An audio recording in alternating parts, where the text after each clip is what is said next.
बारामतीतून सुप्रिया सुळेच निवडून येतील तर शिरूरमधून अमोल कोल्हेच निवडून येणार। समोर कोण उमेदवार आहे याने फरक पडत नाही, आमदार रोहित पवारांचा दावा। आमच्या वयाच्या लोकांवर आक्षेप घेता हे योग्य नाही, लहान लहान मुलं प्रामाणिक असतात, बच्चा कमेंटवर रोहित पवारांचा पलटवार। राज्यात लवकरच राजकीय भूकंप होणार, महायुतीत अनेक मोठे नेते येणार आहेत, भाजप नेते चंद्रशेखर बावनकुळेंचा गौप्यस्फोट।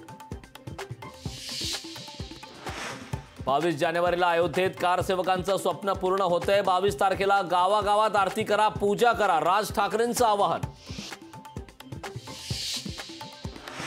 कारसेवकांमुळे अयोध्येत राम मंदिर उभं राहिलं, झेंडे लावायला अनेक जण येतात, लढायला मात्र नाही, उद्धव ठाकरेंचा टोला। राम मंदिर सोहळ्याचं राष्ट्रपती द्रौपदी मुर्मूंना निमंत्रण दिलं जावं, त्यांच्या हस्ते राम मंदिरात प्राणप्रतिष्ठा व्हावी, उद्धव ठाकरेंची मागणी। संकल्प भारतचा रथ रोखणारे महाविकास आघाडीचे कार्यकर्ते, मंत्री ज्योतिरादित्य शिंदे यांचा आरोप, मंदिरांचं निमंत्रण नाकारून विचारधारा स्पष्ट केली, राम मंदिर निमंत्रण नाकारल्यानं काँग्रेसलाही टोला। मिलिंद देवरांवरून भाजप शिवसेनेत संघर्षाची शक्यता, दक्षिण मुंबई लोकसभेसाठी दोन्ही पक्ष आग्रही, देवरा लवकरच शिवसेनेत प्रवेश करण्याची शक्यता। मिलिंद देवरा शिवसेनेत जाणार या सगळ्या अफवा, तर मिलिंद देवरांबाबतच्या चर्चा चुकीच्या, देवरा यांच्या पक्षप्रवेशाच्या चर्चांवर वडट्टीवार नाना पटोलेंची प्रतिक्रिया।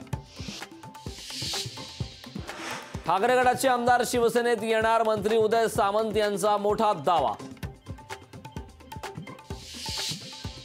पुणे लोकसभेसाठी आमदार रवींद्र धंगेकर ही इच्छुक, पक्षाने संधी दिल्यास नक्की लोकसभा लढणार, धंगेकरांनी व्यक्त केली इच्छा।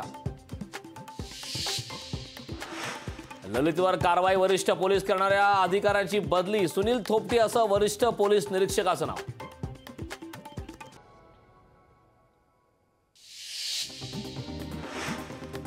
गर्दी कमी झाली की अयोध्येला दर्शनाला जाऊ, रोहित पवारांचं लोकशाहीला दिलेल्या मुलाखतीत विधान, माझ्यासाठी धर्म आणि अध्यात्म वैयक्तिक गोष्ट, त्याची कधी जाहिरात करत नाही, रोहित पवारांचा भाजपला टोला।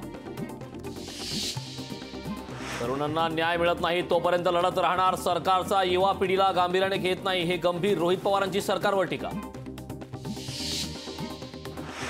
60 दिवसाच्या संघर्ष यात्रेनंतर 5 दिवस कुटुंबाला दिले, त्याबाबत प्रदेशाध्यक्षांना कल्पना दिली होती, शिर्डी शिबिरातील गैरहजेरीवर रोहित पवारांचं स्पष्टीकरण। महाराष्ट्र विरोधकांकडून मराठी माणसाला संपवण्याचा प्रयत्न, ठाकरे गटाचे आमदार वैभव नाईकांचं वक्तव्य, महाराष्ट्र वाचवण्यासाठी उद्धव ठाकरेंना साथ द्या, नाईकांचं आवाहन। ओबीसी महाएल्गार सभेला मराठा आंदोलकांचा विरोध, बीडमध्ये मराठा समन्वयक पोलिसांच्या ताब्यात, भुजबळांनी राजीनामा देऊन सभेला येण्याची केली मागणी। मराठा समाजाचं 20 तारखेपासून मुंबईत आंदोलन, आंदोलनस्थळी अत्यावश्यक सेवा पुरवाव्या, मराठा आंदोलकांची सरकारकडे मागणी।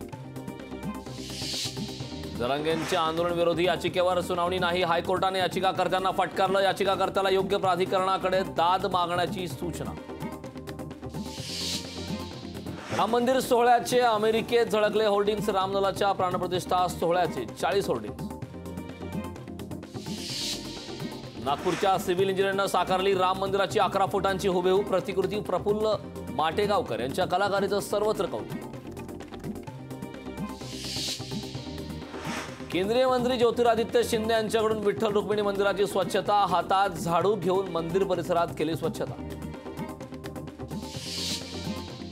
नागपूर आणि भंडारा जिल्ह्यांना जोडणारा ब्रिज प्रवासासाठी खुला, केंद्रीय मंत्री नितीन गडकरी आणि देवेंद्र फडणवीसांच्या हस्ते ब्रिजचं लोकार्पण। मुंबईत क्लीनअप मार्शल पुन्हा सेवेत, क्लीनअप मार्शल करून नियम मोडणाऱ्यांवर होणार दंडात्मक कारवाई। शरद मोहोळ प्रकरणी 3 जणांना अटक, अटकेतील आरोपींची संख्या 13 वर पोहोचली। लोकशाही मराठी ऐका, पहा, जागरूक रहा।